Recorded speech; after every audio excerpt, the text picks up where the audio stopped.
শীতের হাওয়ায় লাগলো নাচন, আলোকির ওই ডালে ডালে পাতাগুলি শিরশিরিয়ে ঝরিয়ে দিল তালে তালে।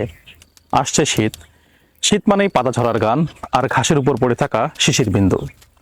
শীত মানে ফুল ফোটা আর হাজার মাইল থেকে উড়ে আসা ভিনদেশি পাখিদের ভিড়। শীত মানে পিঠাপুলি, আর পিঠাপুলি মানেই যশোর জেলার খেজুরের গুড়। আবার এই শীত মানেই গাছের পাতাহীন ডালটার পেছনে উকি দেওয়া কুয়াশা ঢাকা চাঁদের আলো আধারের খেলা। প্রিয় সুধী প্রিয়জন, আসসালামু আলাইকুম। সুজাস ফুড হেভেন থেকে আমি আছি মোহাম্মদ আল আসিফ। আজকে আমরা অবস্থান করছি, সুজাস ফুড হেভেন টিম আমরা অবস্থান করছি যশোর জেলার পার্শ্ববর্তী একটি অঞ্চলে, এবং এখান থেকে আমরা আপনাদের সকলকে এই মিষ্টি ঋতু শীতে স্বাগত জানাচ্ছি। যখন এই শীত আসে তখন ব্যস্ত হয়ে ওঠে আমাদের যশোর জেলা, কারণ আমাদের যশোর জেলার এই ঐতিহ্যই সমস্ত শীতের আমেজটাকে ধরে রাখে। কবির লেখনীতে আছে, খেজুরের গুড় ফুলের মেলা, নকশি কাঁথার যশোর জেলা। সুজাস ফুড হেভেন বিগত 3 বছর ধরে সারা বাংলাদেশে খেজুরের গুড় সরবরাহ করে আসছে। এই যশোর জেলার খেজুরের গুড়, যেটা কিনা একেবারেই বিশুদ্ধ। আমরা কিন্তু এবারে তার বিপরীত নয়, এই বছরেও কিন্তু আমরা আপনাদের সকলকে সারা বাংলাদেশে আমরা খেজুরের গুড় সরবরাহ করব এবং আমাদের জেলা থেকে সরবরাহ করব।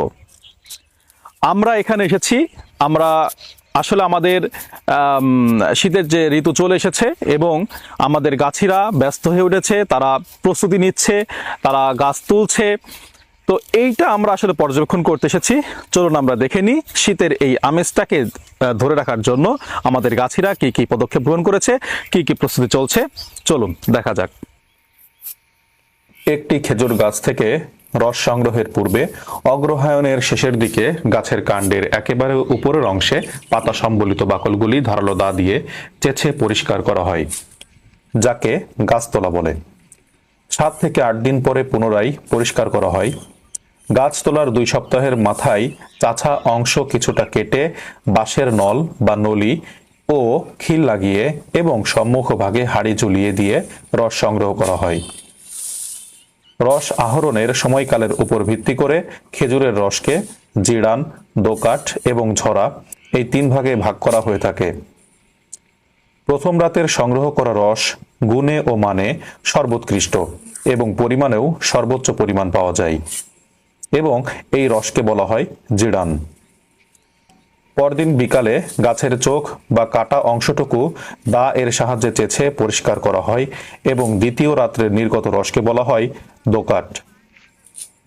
দোকাটের রস জিরান রসের মতো সুস্বাদু কিংবা মিষ্টি নয় এবং পরিমাণেও কম হয়। তৃতীয় রাতে প্রাপ্ত রসকে ঝরা রস বলা হয়। ঝরা রস দোকাটের চেয়েও পরিমাণে কম এবং কম মিষ্টি।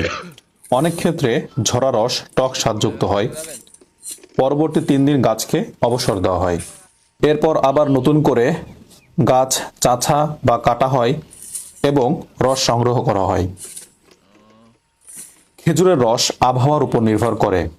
আবহাওয়া শীতার্ত এবং পরিচ্ছন্ন হলে রস পরিষ্কার ও মিষ্টি হয়। মেঘলা ও গুমোট রাতে খেজুরের রসে টক ভাব আসে। নভেম্বরের প্রথম দিকে রস আহরণ শুরু হলেও ডিসেম্বর এবং জানুয়ারি মাসে সর্বাধিক পরিমাণ রস পাওয়া যায়। এভাবেই চলছে আমাদের যশোর জেলা এবং বৃহত্তর যশোর জেলার পার্শ্ববর্তী বিভিন্ন অঞ্চলে রস সংগ্রহের প্রস্তুতি। ধন্যবাদ।